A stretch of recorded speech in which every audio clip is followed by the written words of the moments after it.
with helping that 2v2 get a leg up. I think the bot lane is such a big focus from both a narrative and a gameplay perspective. They have been two of our very best bot lanes in the LEC right now, and both have been performing very well, at least in their first series of playoffs. At this kind of week 4 status. A few fun hovers here. I think all of them would make some sense depending on what they want to lock in. I think it will be the Aurora. Via Aurora Cassante, big teamfight wombo combo, adding the Kai'Sa on top, and you know exactly how they want to play it, and it names Die. Yeah, it's a bunny hop and a Goomba stomp onto the backline and someone disappears. Everyone doing the same thing on MOVISTAR KOI, and I like that because it means that just everyone knows the win conditions of the team. It's on theme. You're picking the same color in the Magic deck. KARMINE Core, they will have to now blind pick their support. I think this is an important thing because we've talked about the importance of that 2v2. Vladdy, though, potentially could pick something a little bit more lane dominant to the Aurora. Aurora, not always the strongest laning champion, but I think with the changes to Electrocute, maybe that has changed recently on the patches. The Poppy locked in stops you going towards maybe something like a Leona or a Nautilus, which is more commonly picked with the Kai'Sa. You can kind of help manage a lot of the dashing champions here. Pretty much everyone there has an ability to dash around, on the Poppy W helps with that. Add in the double anti-dash. Ooh. Add in the Tilia Unraveled Earth, and some members may end up dashing into a very swift stop sign. Really is good chain CC as well. The Maokai ult goes through if someone's caught out by it and they don't have a Cassante W. There's going to be a flick back from the Tilia and potentially a Poppy over the top of it as well afterwards, yeah. With the Poppy support, meaning that a lot of your dash supports or things which make it. As we head onto the Rift for game 1.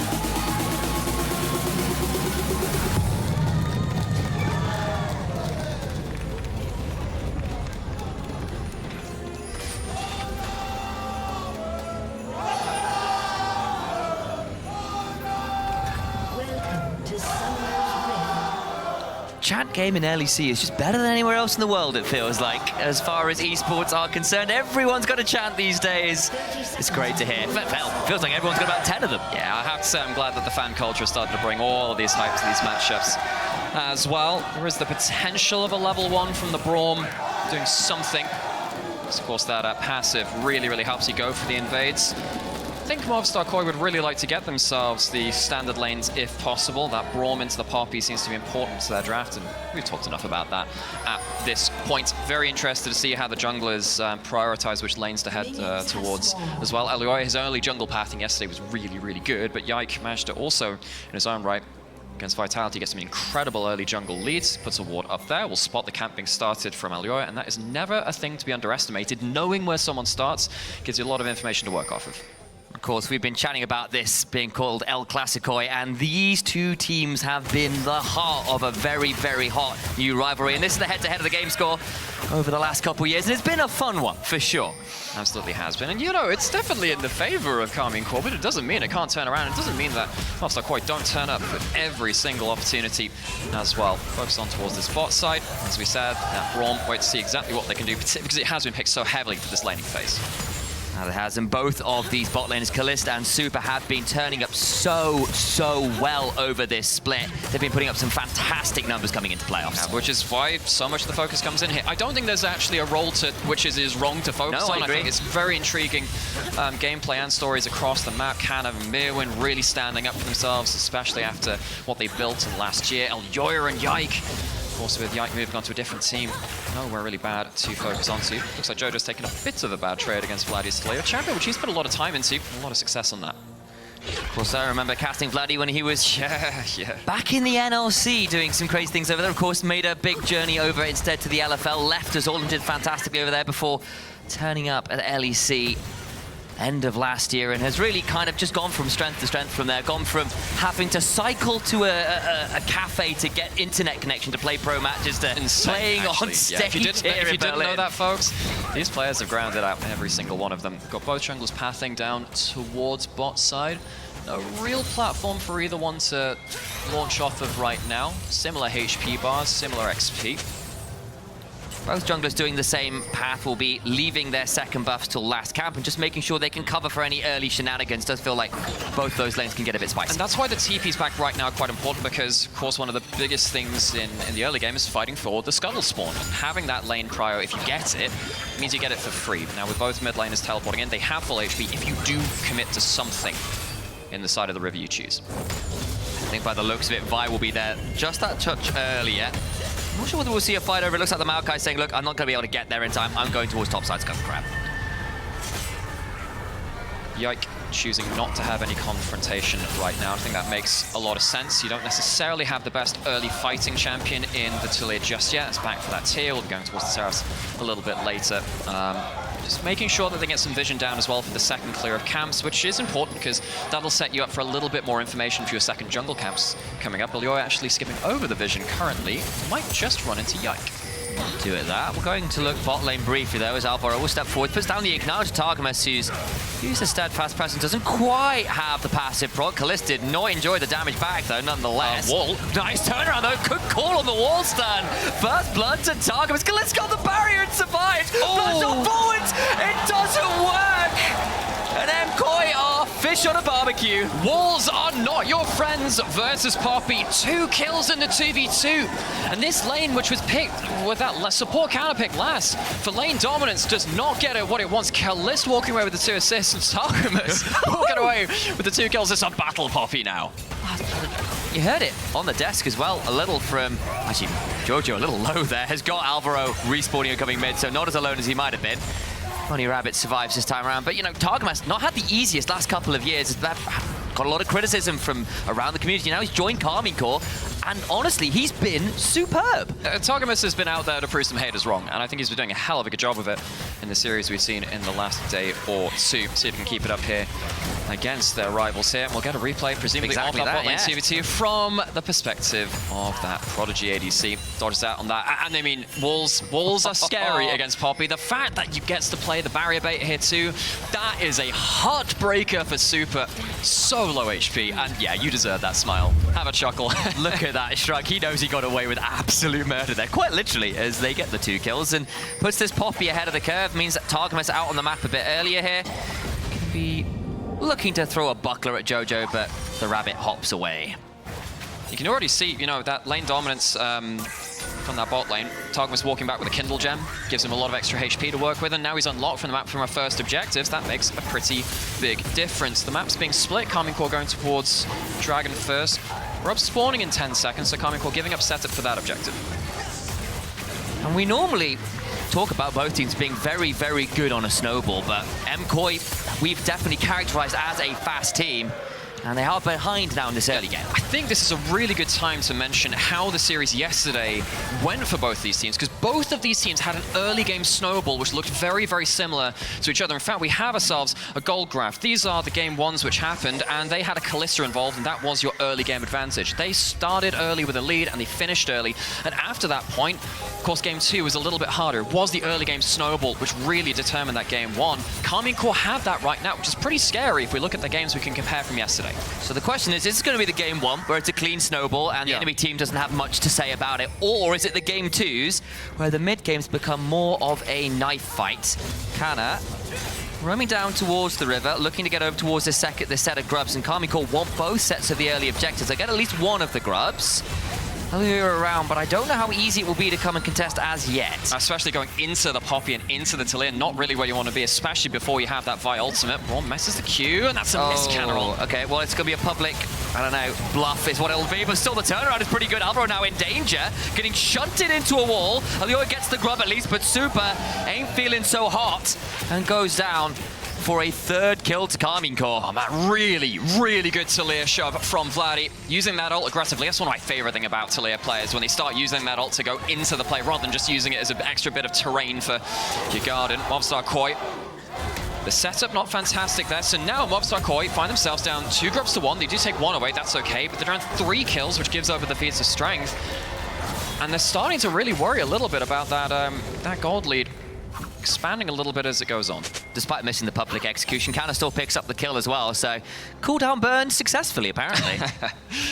We'll be generous with that one. So, what is next happening? We have AD carries going down towards bot side. Both these AD carries pretty happy to go into a 1v1. Super, sadly now being 0-2. Not being level 6 yet either. Can't really even play around that.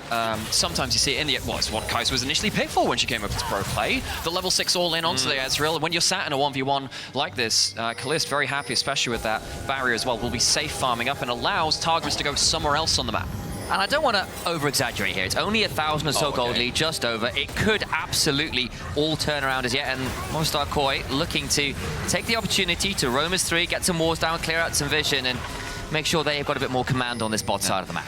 Yeah. MOVISTAR KOI, what they will be looking for, which of course gets harder the less resources you have, is that one explosive pick to open up some area on the map. In fact, they did that in their game 2 yesterday against BDS, where Jojopian got a really good solo kill to open up the game onto Nuke's Tristana. If MOVISTAR KOI can find themselves one of those plays with their ultimates coming online now as well, to break open one of these lanes, that'll be enough to see them to a little bit of a happier state. So, got a couple minutes until the next set of objective spawns. The Grubs and the Dragons spawning pretty much simultaneously. See which one KARMINE Corp will decide to start up first. It feels like they will probably be the ones with the decision to make with the way the early game has gone, and they're the ones it feels like who get to make that first move. Really like that. Actually, that's a really nice thing there. You can just see Jojopian hopping off that wave, and the vision control is really good here as well. May as well highlight that as well, just so you can see it. Some good balls just down here. Because if you're dropping out of lane, you don't want to be seen when you're moving there, because, of course, Vladdy has his ult to follow when it comes off a cooldown in the next 30 seconds or so, but doesn't really want to be going to Fog of War against the Aurora and the Vice. You don't want to drop in there yourself. I'd imagine you're seeing very little right now. Actually, observers, do you mind if we just toggle onto KARMINE Core Vision as we see what he sees? Very much. If you walk down as Vladdy around that area where, of course, MOVISTAR KOI, we know we're starting to group up, it is very dangerous to them. You have to group up with 3 people here. Vladdy playing respectfully.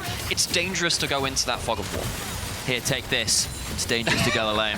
Just a control ward given to you to put down in the river. League of Legends 3 confirmed. Who's the person giving you the ward that's dangerous to go alone? Well, I suppose in this case... How do I get Gordon Freeman into League of Legends? I have no idea. Sam, you'll have to make a lot more calls than That's I'm Arcane capable. Season 3. That's Arcane Season 3. Is that it? Incredible. Yeah, you heard it here first. Spoiler, again, sorry guys. I know it's not always the most exciting thing to see when a play isn't happening, but I love just seeing why a play isn't happening there. Because you can't walk there. Because actually, it's really scary when you flick off the lights. Vi there alongside the Roy, that's you would actually die. why one of the most important things we see right now are actually just these controls, just down here in this brush. Fighting over that brush is really important for vision. You see Super can also fall into play too with that Kaiser if he flies out of Fog of War. So MOVISTAR KOI using their vision control well to at least threaten KARMINE Corp and holding them back to their towers. Vladdy actually hasn't pushed up beyond the midpoint of his wave in a while. There's that one ward in the river there from Casey, which was spoiled earlier, heading over towards these Grubs, which are spawning in about 20 seconds, but for all I said, it'd be KARMINE Corp's choice about which objective they went towards. It feels like MOVISTAR KOI have made the decision for them. They want to play for the Grubs.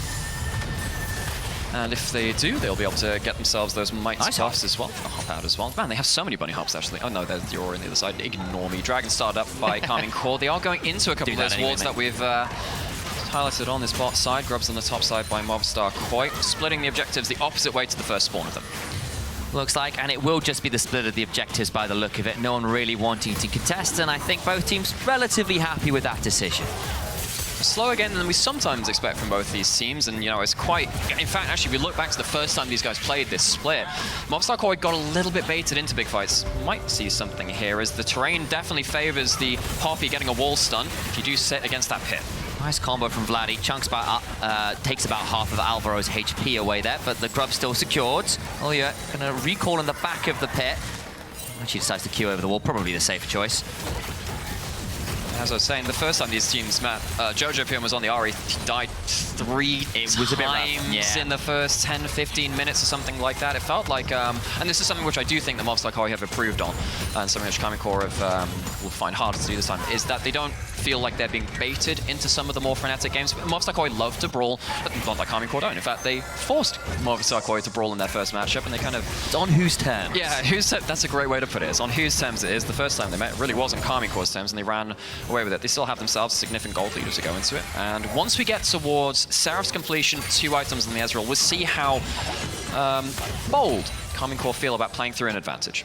And I'm now looking some of those items beginning to get completed. It feels like first items largely in across the board. Still waiting for Jojo, still waiting for Yike to get completed. And as I see, there is the Leandris, and he has gone phase rush. He has gone towards the Leandris. True, yes. It's not just the full tank Maokai has gone towards that initial damage item, which actually gives you a surprising amount of DPS. However, what that does mean, though, is that compared to, say, well, MOVISTAR KOI played against a tankier Maokai from 113 yesterday, with the Heartsteel stacking up to millions of HP, you are going to be very, very squishy if you are engaged onto. The Poppy being fed helps you with the... Look, okay, I'm being generous here, but it helps you be a little bit more tanky from that role, but it does mean that Elue with the Black Cleaver first, if you find Yike out, he will get exploded. KARMINE Corp will need to make sure that their phalanx is well set up. Canna might find Jojo. Jojo! Forwards, Azrael Bolt flashes away from the public execution. The bunny rabbit gets away with it. How lucky is that foot? I was holding my breath for a second. Goes invisible. The only reason he gets out there because he can't actually get clicked on by the Poppy E. That could have been devastating, but gets out there. Just losing the flash. He'll consider himself, yeah, as you said, lucky from that one. What this does mean, though, is that he's had to back off of this wave. No flash to stand under this turret. Just has to wait for that wave to come up. Kind of shuffles a wave in. 3 plates already secured down there. I think largely off the work of Kalist and Targamas early. Here come the rest of MKOI, though, looking to try and get towards Cannon, but Drakehound's step is quite good at letting you dodge away a lot. Yeah, while all this is happening, though, a lot of people just showed bot lane, and now we've got the push in top lane, and we've also got Talia uncontested in top side as well. So every time you make a play and you show people on the map here like MOVISTAR KOI, it just gives an open for KARMINE to get something elsewhere. There's a bit of a wave being lost towards top side, and KARMINE are getting closer towards 2 item spikes, particularly for Ambessa and Ezreal. Huge moments for them, and they're happy that nothing is really happening to stop them from getting that.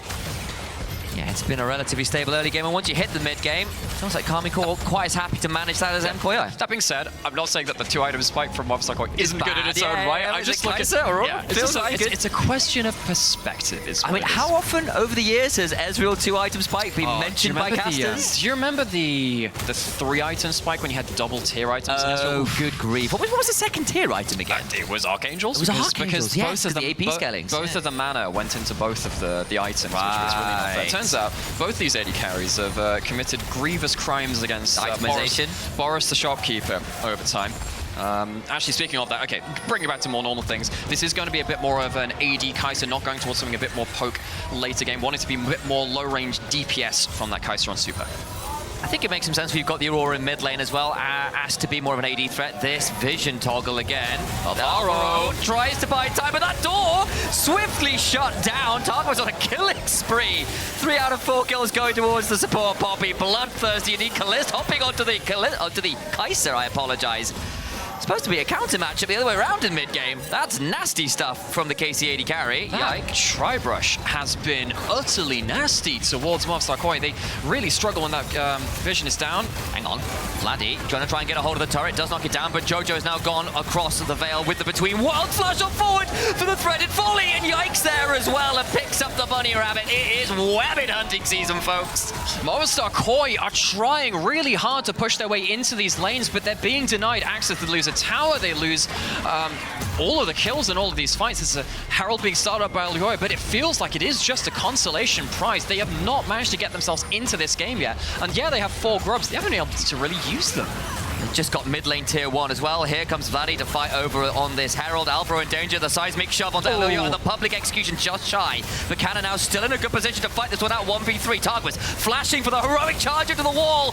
Braum about to get caught up by a lot of very angry spectral roots. And Yike gets that kill with the burn. Why are you positioning like that? You don't have Super and you don't have Jojo Pion. Really feels like MOVISTAR KOI are grasping at straws, but serious credit to KARMINE to push the advantage where they can. That Maokai pinning them into the fight, as you were saying. Everything is coming up KARMINE, and it hasn't really been that contested. Kalist just knows he can start jumping forwards too.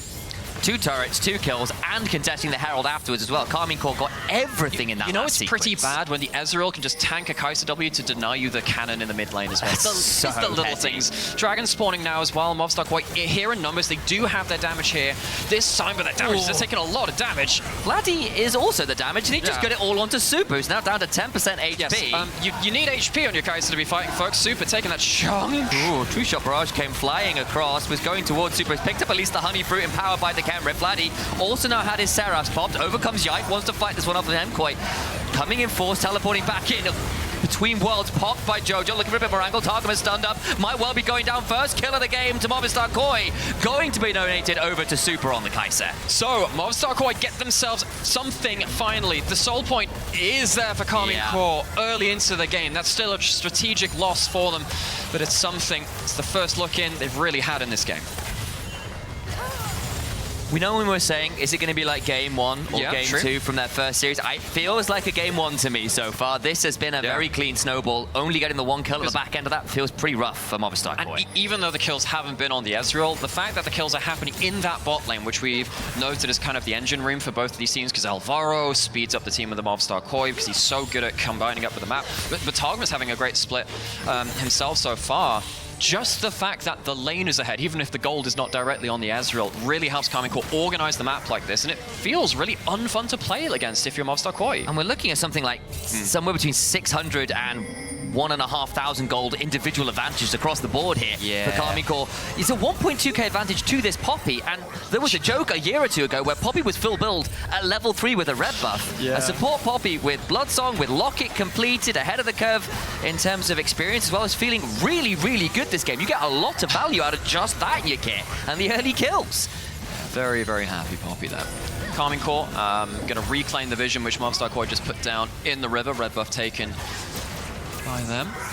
Herald, of course, was taken earlier, and Yike has that now in inventory if they want to use that to, well, I mean, they've taken all the outer turrets. So it's a deeper push required. Normally I'm sat thinking, oh, you could use the Herald to break up a mid lane turret. Went down, that one's done. So Herald feels like their job's a little bit in danger right now. He's made redundant. What are we doing with a redundant Herald?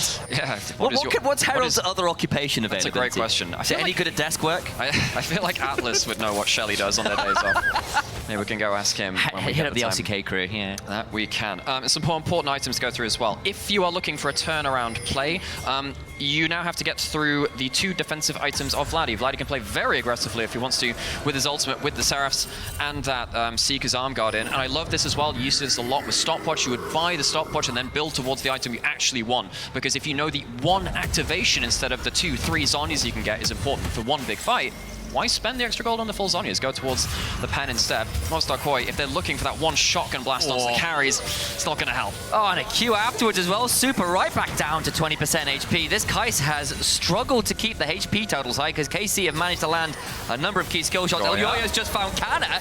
There's a turnaround as Yike comes across with the Nature's Grasp. The Vi is experiencing violence. Atakan's just spawned, and you have no spite. No smites. Elyoya uses the flash to try and escape, but it is to no avail. KARMINE have done it like the tutorial, and while all this is happening, Vladdy has teleport. Doesn't feel any need to press it towards the top side of the map. He's going to take an inner turret for himself as well. This is textbook League of Legends. KARMINE going from moment to moment on the map, getting control of an area and locking MOVISTAR KOI out of it. Winning on both sides of the map, you get the kill, you get the Atakan, all the while your Talia isn't even there. This game is looking exceptionally one-sided. It has done, really, since the early moments when that Poppy got the double kill. Vladdy picks up a blue buff on the way out to add a little insult to injury, and KARMINE, I mean, at this point, it's their game to lose. And this is a perfect timing for KARMINE to look for one of those aggressive fights now. They've been playing around the objectives first and foremost, really, but you've hit the 2 items on the Ezreal, you've hit 2 items on the Ambassador, which we highlighted earlier, you have a free GA, there's a minute until the Dragon, you can fight with the Atakan for the soul in a minute. This is about worst case scenario when it comes to this. Normally I'd say, oh, it's about the Baron, you can use it to go into that. Because the Dragon and the Atakan have been taken so regularly by KARMINE, they can fight for a soul on the earliest possible timing with a free GA. That is not fair. And you've just had Kalisma Romana transform as well. You've got 2 items everywhere else you look. That's Void Staff has been completed with Vladdy while they've still got the arm card activation. There's everything up and available. They've not even got a flash blown aside from Yikes, who I suspect by the time Dragon's up will be available. And while this is happening, helping with the setup, the Herald just forcing MOVISTAR KOI to respond in mid lane. Ezreal keeps firing out Qs because he absolutely can with those. Turret might even just die here. MOVISTAR KOI, what is your answer? Picture in picture, there's a 1v1 happening. The public execution buffered through with the all-out. I think they will get the withdrawal. Nice 1v1 by Mirwin, but it's a feel-good moment. It's not actually a proper kill. And all the while, mid lane, Targo's looking to try and get across Elyoya, who's shoved back into a seismic shove. Cease and desist is just Vi being deceased. Nature's Grasp comes across to teleport in from Jojo to his own tier 3 to try and join the fight. Goes across the veil and between worlds, but that rabbit is being hunted again, can go nowhere but an early grave. That is a very, very sad Jojo Purn who just can't make those big plays because there's just no one left to follow them up. You don't have that vial. It feels bad watching these individual plays kind of coming out from MOVISTAR KOI because they just don't have the setup, the stats, or the teammates with enough HP sat behind them. Every time on screen we see them, it feels like someone's getting chunked out by an Ezreal ult. The Ezreal Kids Kalist has been absolute wrecking ball. They still have the Atakan left up now. They get to take themselves the soul at 23 minutes. This is so clean from KARMINE. You could eat your dinner off this game. It is spotless out here. I have seen Ult out. an ult out. Vladdy, not with the best angle on the wall, but it will be enough to stop Mirwin from pulling him off it. I suspect he gets to walk away. You know what?